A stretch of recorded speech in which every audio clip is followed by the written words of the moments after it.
నమస్తే మీరు చూస్తున్నారు ఎన్ఎన్ టీవీ. సోషల్ మీడియాలో కానీ అందులో అన్నింటిలో వైరల్గా ఇది గౌడ కులానికి సంబంధించి నేను జకిర్ ప్రభాకర్ రెడ్డి ఆయన అనుకుంటా నేను అన్నట్టు ఏదో ప్రచారంగా గౌండ్లో బట్టవాజీ గారు నేనే అనుడు కాదు, రామ్మోహన్ గౌడ్ కూడా ఈ మాట అంటుండు. వాళ్ళు నమ్మొద్దన్న గవర్నర్ అంటారు మా వాళ్ళు బట్టవాజీ అన్నాయి. ఆయన ఏ సందర్భంలో ఏడ మాట్లాడిండో ఆ వీడియో వైరల్ అయ్యి జరుగుతూ ఉంది నిన్న నుంచి. ఆ ఇష్యూ నేను కూడా చూసిన తర్వాత అసలు ఇప్పుడు కూడా ఎల్బీ నగర్ నియోజకవర్గంలో నేను చిన్నప్పుడు రాజకీయాలు ఉన్నప్పటి నుంచి కూడా కాంగ్రెస్ పార్టీలో ఫస్ట్ ఉన్న మీ అందరూ కూడా తెలుసు. అప్పటి నుంచి కానీ మనకు బీఆర్ఎస్ ఉన్నా కానీ నేను ఒక సర్క్యులర్ పార్టీకి సంబంధించి కాకుండా వ్యక్తిగతంగా అన్ని కులాలకు మతాలకు అతీతంగా సెక్యులర్ భావాలకు అనుగుణంగా ఉండేటువంటి వ్యక్తి నేను.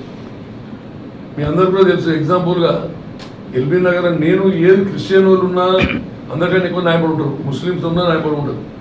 అదే వాళ్ళకు కాబట్టి గౌడ్స్ అంటే కూడా నేను ఫస్ట్ నుంచి కూడా సర్వే పాపన్నది ఒట్టిపూట రామారావు మనకు సర్వే పాపన్నది స్టార్ట్ చేస్తానే మా ఎల్బీ నగర్ నేనే ఫస్ట్ హాల్ తీసుకొని స్టార్ట్ చేసి ఆయన చరిత్ర బయటకు వచ్చేటట్టు రామారావు గారిని నేను కలిసి అప్పుడు మేము 2009-10లోనే మేము స్టార్ట్ చేసాము ఈ యొక్క కార్యక్రమాలన్నీ కూడా.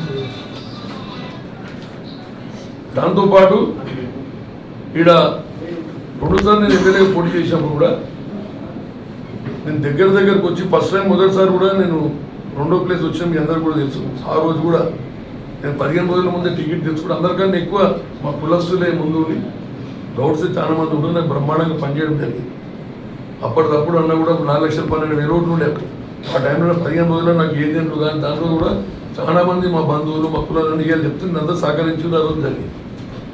18లో కూడా అప్పుడు బీజేపీ కాంగ్రెస్ అలవెన్స్ ఉన్నా కూడా మాకు నేను లెక్క చూసినాం అసలు ఎల్బీ నగర్లో గౌడ్స్ ఎంతమంది అంటే మొత్తం ఓవరాల్ తెలంగాణనే 2వ 3వ ప్లేస్ ఉంటుంది. మేడ్చల్ 72,000 ఉంటుంది, మాది 63,000 67,000 ఉంటుంది. అన్ని ఓట్లలో కూడా నాకు ఎప్పుడు కూడా నేను బయట చెప్తున్నా ఇంటర్లో కూర్చున్నాం. ఎల్బీ నగర్లో ఓటర్స్ మొత్తం మ్యాక్సిమం ఉన్న గౌడ్స్లల్లో నల్గొండ కానీ మునుగోడు కానీ కల్వకుర్తి కానీ వరంగల్ పాటు వీళ్ళంతా ఉన్నా కూడా మా లోకల్ రంగారెడ్డి గౌడ్స్ కన్నా బయట ఉన్న వచ్చినటువంటి గౌడ్స్ పోతే అందులో నాకు 80% 90% దాకా నాకు సపోర్ట్గా ఉంటారు. మహారాష్ట్రలో ఉన్నవారు కూడా ఒక్కరిద్దరు పాత విలేజ్లలో కొన్ని ఈక్వేషన్లలో ఏమైనా ఉంటే ఒక్కొక్క 10-15% తప్ప కత్తిమలంతా కూడా మనం బట్టి ఉండాలని చెప్పి కూడా ఎప్పుడు కూడా గర్వంగా చెప్పుకోవడం జరుగుతుంది. అయితే రాజకీయ లబ్ధి కోసం నేను జకిర్ ప్రభాకర్ రెడ్డి అంటే కూడా నాకు చిన్నప్పటి నుంచి మేము కలిసి రాజకీయాల్లో ఉన్నాం, ఒకటే పార్టీలో కూడా తిరిగినాం. సుధీర్ కుమార్ ఉన్నప్పుడు కానీ అంతకుముందు నేను చెప్పేది ఏంటంటే 89 ఎమ్మెల్యే సుధీర్ కుమార్ అయినప్పటి సంగతి చెప్తాను. అంతకుముందు కూడా నేను రాజకీయాలలో అంతకు ముందు నుంచి ఉన్నాను నేను మా గ్రామ పంచాయతీ సర్వే ఎలక్షన్లలో కూడా. అయితే ఇప్పుడు ఆయన ఒకటే కాకుండా యాదవ్ల మీద ఒక వీడియో వాళ్ళ కొడుకు కానీ ఆయనది ఇప్పుడు ఈయనది ఒకటి. ఆయన కంటిన్యూగా ఏంటంటే ఆయనకు ఎవరికి ఏం జరుగుతుందో మనకు తెలియదు. దీంట్లో ఏ పార్టీలో ఇన్వాల్వ్ అయ్యి ఏం మాట్లాడుతుందో తెలియదు. నా మీద కావాలని చెప్పేసి జకిర్ ప్రభాకర్ రెడ్డి అంటే నువ్వు గౌరవంగా మాట్లాడతాడు ఏదో అనుకున్నాను. ఆయన నేను 2 సార్లు మార్కెట్ చైర్మన్ హైదరాబాద్ చేసిన. రాజశేఖర రెడ్డికి ముఖ్యమంత్రి ఉన్నప్పుడు ఆయన చేతుల మీద నాకు హైదరాబాద్ మార్కెట్ చైర్మన్ ఒకసారి చేసింది. 2007లో 2011లో నేను కిరణ్ కుమార్ రెడ్డి ముఖ్యమంత్రి ఉన్నప్పుడు హైదరాబాద్ మొత్తం మార్కెట్ చైర్మన్ చేసిన. 14లో ఎమ్మెల్యే పోటీ చేసిన, మన 18లో పోటీ చేసిన. మా భార్య 2 సార్లు కార్పొరేట్ చేసిన. ఆయన ఏం మాట్లాడుతుంది ఇవన్నీ గౌన్లో అనుకుంటే రామ్గాడు అన్ని 56 ఏళ్ళకు ఉంది కదా పట్టుకొని ఆయన మాట్లాడే పద్ధతి కూడా ఎందుకు అగ్రవర్ణాలు ఎట్లుంటుందంటే ఈ బీసీలు అంటే మా మూడ మాట్లాడినేమో బోలో సర్కార్ క్యా న్యూస్ అని మాట్లాడతారు. ఫోన్ చేస్తే ఏమని మాట్లాడతారు, ఏం సర్కార్ ఏందని మాట్లాడతారు. మేము లేనప్పుడు ఫోన్లలో కానీ వేరే కూర్చున్నప్పుడు ఆడు ఈడు అని అది కూడా ఎట్లా అంటే అగ్రెసివ్గా ఆ వీడియో మీరు విన్నర్ వచ్చింది. ఎంత అగ్రెసివ్గా మాట్లాడుతుండే ఈ బట్టవాజి గౌన్లోలు బట్టవాజి ముండగొడుకులు బట్టవాజి లంజగొడుకులు నేననుడు కాదు నాతో రామ్మోహన్ గౌడ్ కూడా అంటుండు ఈ మాట అని రామ్మోహన్ గౌడ్ కూడా అంటుండు అని చెప్పి నా కులంని నేను నా తల్లి లాంటి నా కులం పార్టీ నేనెందుకు అనుకుంటా, నాకు అనే అవసరం నాకెందుకు ఉంటుంది. నీకంత గులగులు ఉంటే నువ్వు అతని దమ్ము ఉంటే నువ్వు అనాలి, డైరెక్ట్ నా పేరు చెప్పకూడదు, నువ్వు అనాలి అని ఆల్రెడీ అట్లా అంటే దాన్ని మన అర్థం ఉంటుంది. కానీ నన్ను అడ్డం పెట్టి నా భుజం మీద తుపాకీ పెట్టి నా వాళ్ళకి నాకే నువ్వు ఈరోజు ఇష్యూ జరిగింది. ఇది కాకుండా ఇంతకుముందు ఏమంటుండే అందరూ రామ్మోహన్ గౌడ్ రెడ్డిలకు వ్యతిరేకం, రెడ్డిలను అమ్మనాపూతులు తిడతాడు. రామ్మోహన్ గౌడ్ ఎమ్మెల్యే అయితే వాడు గౌండ్లోడు ఎమ్మెల్యే అయితే మీరు వాడు ముఖాల మీద కూర్చోబెడతాడు కింద రెడ్డిని అందరూ పిలిచి అని చెప్పి ప్రచారం చేసి అప్పుడు కార్పొరేటర్ 5-6 మంది మీకు తెలుసు. ఆ కార్పొరేటర్ని తిట్టిండు, ఈ కార్పొరేటర్ని కొట్టిండు, ఈ కార్పొరేటర్ని భయ అంటుండని చెప్పి నన్ను ఒక భయాందోళన చేసి అగ్రవర్ణాలు అందరూ కూడా నా మీద దొమ్మెత్తు వచ్చేటట్టు ప్రచారం చేశారు. ఇది ఎందుకంటే పేర్లు చెప్పాను, మీకు అందరికీ తెలుసు. మీరు 20 ఏళ్ళ నుంచి 10 ఏళ్ళ నుంచి మీరు రాజకీయాలలో ఏది ప్రెస్లో ఉన్నారు, నేను రాజకీయాలు 30 నుంచి ఉన్నా. మీ అందరూ కూడా తెలుసు. ఈ న్యూస్లు మీ రాష్ట్రాల్లో కూడా వచ్చినాయి. అప్పుడు ఏదైనా ఎలక్షన్లో నా మీద ఏమేమి ప్రచారం చేశారు. ఇవాళ నా కులంనే పట్టుకొని నా కులమే దాని కూడా దూరం చేసేటట్టు ఇవాళ నా మీద మాట్లాడడం జరిగింది. దానికోసం నేను పొద్దునే చెప్తుంటే నేను కూడా అందరితో మాట్లాడినా. ఇప్పుడు పిసిసి ప్రెసిడెంట్ కూడా నేను మధుయాస్కి గారు నేను రామరెడ్డి కూడా మేము కలిసి పిసిసి గారు కూడా చెప్పినాం అలా ఇది ఎక్కడో ఒకటి నా దగ్గరికి ఏంది. ఇప్పుడు దగ్గర నేను వచ్చిన నుంచి మీరంతా చూస్తుంటే మీరు కూడా ఎన్నోసార్లు అడిగిరన్నా ఆ ఇంటర్వ్యూ ఇప్పుడు ఏముంది లాస్ట్ ఎలక్షన్ 1 ఇయర్ ముందు డిలిమిటేషన్ అవుతుందో ఏమవుతుందో తప్పుడు వాటి మనం యాక్టివేట్ చేద్దాం. ఇదన్నీ కూడా సైలెంట్గా మా కార్యక్రమాలు తప్ప ఎల్లప్పుడే మాట్లాడతాను. నేను రామ్మోహన్ గౌడ్ అనే వ్యక్తి నా ఒక గౌన్లోనే కాకుండా బీసీలలో ఉన్నాడు ఎంతో మంది కూడా నేను అన్ని వర్గాలకు కూడా దగ్గర ఎంకరేజ్ చేస్తాను. అందరూ కూడా నేను ఎస్సీ ఎస్టీలు అంటే కూడా మీకు ఎంతో మంది ఎంకరేజ్ ఎంతో మంది లీడర్ని తయారు చేసింది. అదే కాకుండా ఈడ మా ఎల్బీ నగర్లో ఎన్నో గుళ్ళు కానీ ఎన్నో కాలనీల ఆర్చీలు కానీ అనే విగ్రహాలు కూడా బీసీలకు సంబంధించిన విగ్రహం మీ అందరూ కూడా తెలుసు. ఎల్బీ నగర్ ఎంతమంది విగ్రహాలు పెట్టిండు నేను, చాకలి 5 మంది పెట్టింది నేనే, పూలేని పెట్టింది నేను, అంబేద్కర్ ఇవన్నీ అన్నీ కలుపుకోపోయే భావాలు ఉన్నట్టు వ్యక్తిని నా కులం గురించి నేను మాట్లాడాల్సిన అవసరం లేదు. నేను దాని గురించి మాట్లాడినందుకు ప్రభాకర్ రెడ్డి గారు చాలా తప్పు మాట్లాడిండు.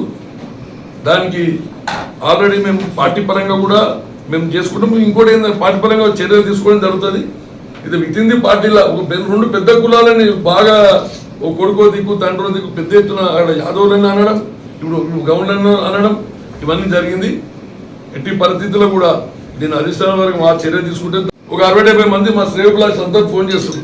అరే ఏం రామన్నా నువ్వు అన్నామంట నేనేను అంటే ఒక సినిమా ఉంటుంది చూడు, అది సినిమా ఉంటుంది అలిగాన్ సినిమాలో, ఆ సినిమాలో ఏదో ఉంటే ఆ నిమ్మడి పడ్డట్టు ఫోన్ నన్ను అనాథమైన షూర్ అయిపోయింది మానసికంగా నాకు. అంటే నువ్వన్నావా అన్నాడు. నేనెందుకు నాకేం సంబంధం, మా నాయన చనిపోయి మొన్న తెలుసు నీకు మొత్తం. నేను మొన్న కాశీకేలు వచ్చిన తెల్లారి స్టార్ట్ అయిపోయింది. ఇది ఏమైతుంది అసలు నాకు ఎల్బీ నగర్లో ఎక్కడ లేని నీచ రాజకీయాలు మీ అందరం చెప్తాను. ఎక్కడ లేని నీచ రాజకీయాలు ఉన్న టార్గెట్ చేయాలంటే వితిన్ ది పార్టీలే కాకుండా అన్ని పార్టీలు కూడా ఒకటై ఇవాళ ఈ ఇష్యూలో కూడా చెప్తున్నాను నేను. ఈ ఇష్యూలో కూడా బీఆర్ఎస్ కాంగ్రెస్ కొందరు బీజేపీ అందరు ఒకటై కూడా ఒక గేమ్ అయ్యి ఈ టార్గెట్ చేసి ఈ వీడియో రిలీజ్ చేసుడు అని టార్గెట్. నేను అదే కంప్లైంట్ కూడా ఇచ్చిన సైబరాబాద్ కమిషనర్ ఏసీపీకి ఇచ్చిన, లోకల్ ఏసీపీకి ఇచ్చిన. ఏమని ఈ పోస్టులు ఓడి పెడుతూ ఈ ఓడి పోస్టులు తయారు చేసింది ఈ వీడియోలు ఎడికేలు వచ్చినాయి. మరి ఇవాళ సుప్రీంకోర్టు డైరెక్షన్ కూడా వచ్చింది, హైకోర్టు డైరెక్షన్ కూడా వచ్చింది. సోషల్ మీడియాలో ఇవన్నిట్లో కూడా ఒక మనిషికి సంబంధించిన పర్మిషన్ లేకుండా ఫోటోలు పెట్టి ఏఐ ప్రకారం తయారు చేసి దానికి మొత్తం వీడియోలు తయారు చేసి ఇస్తే కూడా కేసు అవుతుంది. అవన్నీ కూడా నేను చేపిస్తాను. ఈడుకు నేను వదిలా. దీంతో పాటు ఇంకా చాలా ఉంటుంది. రామ్మోహన్ గౌడ్ ఎప్పుడు కూడా బయటికి వెళ్ళి అనుకో మామూలుగా ఉండదు. ఆ సినిమా అంతా వేరుంటుంది. నేను వద్దు కానీ టైం వచ్చినప్పుడు చూద్దాము అని మేము కూడా మళ్ళీ గెలుపుతురు గోక్కుంటారు. ఇక గోక్కుని గెలుపుకుంటే మనం కూడా షురువు చేస్తాం. ఇక బాగుండదని చెప్తున్నా. నా జోలికి ఎవడైనా వచ్చినా మనం అందరు తెలుసు ఊకోవడానికి. మళ్ళీ ఇవాళ కులం అడ్డబెట్టి నన్ను గోపుతుంది. అది మంచి పద్ధతి కాదు. నిజంగా చెప్తున్నాను నేను. ఎవరైనా నాకన్నా ఏదైనా పెద్ద ఉంటే కంపల్సరీ అన్న అంట మర్యాద ఇస్తారు. మనతోటి ఉత్తరిగా మళ్ళీ పెట్టి ఇవన్నీ ఈ ప్రభాకర్ రెడ్డి అది ఆడు ఈడు అని మాట్లాడుడైతే అది చాలా అంటే నేను చెప్పలేను. ఇక ఆయనకు దేవుడు అనేది చూసుకుంటాడు. లేకపోతే ఈ పార్టీ పరంగా కూడా మంచి భవిష్యత్తు వాళ్ళ కొడుకుండే, ఆయనతో కూడా వాళ్ళ కొడుకు భవిష్యత్తు కూడా తండ్రి కొడుకు చెప్పుకొని ముందుకు పోవాలి. కానీ ఆయన భవిష్యత్తు కూడా ఖరాబ్ చేసే పరిస్థితి తీసుకొచ్చిండు. మీకు 2-3 రోజులు మీకే అర్థమవుతుంది. ఈ ఇష్యూ ఏం అయ్యేది కాదు. ఇది రాష్ట్ర వ్యాప్తంగా ఇప్పుడు యాదవ్లో నడుస్తుంది. గౌడ్స్ ఎక్కడెక్కడికి వెళ్ళి ఫోన్లు చేస్తుంది. నా గురించి తెలుసు కాబట్టి అంత ఈజీగా నమ్మరు. లాభం కూడా అటువంటి అనేటోడు కాదని తెలుసాలి. వాళ్ళు నమ్మరు. నమ్మకుండా నేను చెప్పాల్సిన అవసరం ఉంది కాబట్టి నేను ఈరోజు మీకు చెప్పాల్సిందని మిమ్మల్ని పిలిచి చెప్తాను. తెలుస్తుందిగా బ్రదర్, రేపు అది మీకు కూడా తెలుసు, నేను చెప్పుడు కాదు, మనసాక్షి చెప్పు.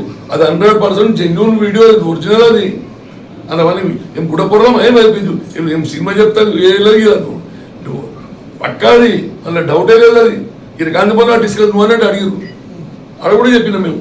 అది ముచ్చండి, అది జెన్యున్గా అన్నారు, జెన్యున్ ఇద్దరు అన్నదే అది.